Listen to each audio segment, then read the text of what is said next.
Babaeng taga Bicol, apod Bicolana. Marhayan ugali, pirmi pa maugma. Marhay makiayon, marhay na amiga. Ito ang nagimatan pagka-Bicolana. Ang sakong daga tinubuan, makawili-wili digdi sa sirangan. Ang bulkang mayon, iyan ang kabagay. Ang Bicolana, da ipaapi sa kagayunan. Duman po sa samong alibyosong lugar, maski daing paros pirmiyan hayahay.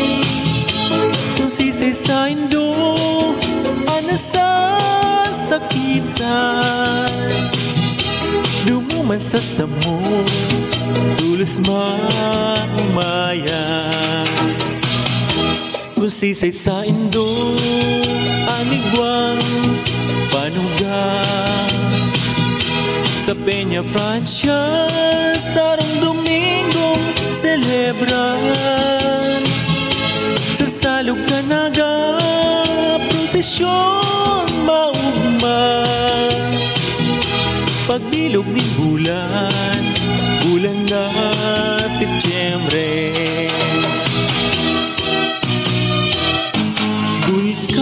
Bulusan mayon ni sarog, nagapong tunay. Maski sa'y naku paduman, malingwan. Maski harayo na ibang lugar, sa kong maaphan.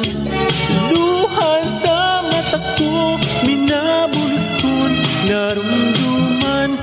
Bulkang bulusan na nasa probinsyang Sorsogon. Bulkang Isarog naman nasa probinsyang Camarines Sur. Probinsyang Albay, dayaunan bulkan na mayon. Ang gayon niya dahil karibay, orgulyo ng Bicol noon nanudang. Itong sa gugun, garumbu, lawan, paghelngon. Kaso sa kuyang dulukon, ay murang pa lahin balagon. Kaso sa kiyanang ikuan,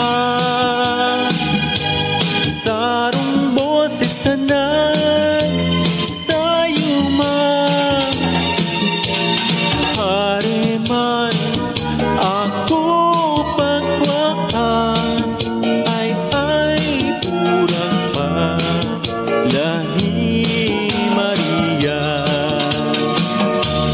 Magaling palang banggi kung bulanon, daraga solteros na maugmahon. Istigos mindaan bulan, asin bituon. Maugma sinda siringkan, magkailusyon. Ang bulan na maliwanago, nagsirbing rekwerdo sa magkailusyon. Lalo na sa tampikan baybayon, igwang natugaan, igwang tigpalaon. Thank you.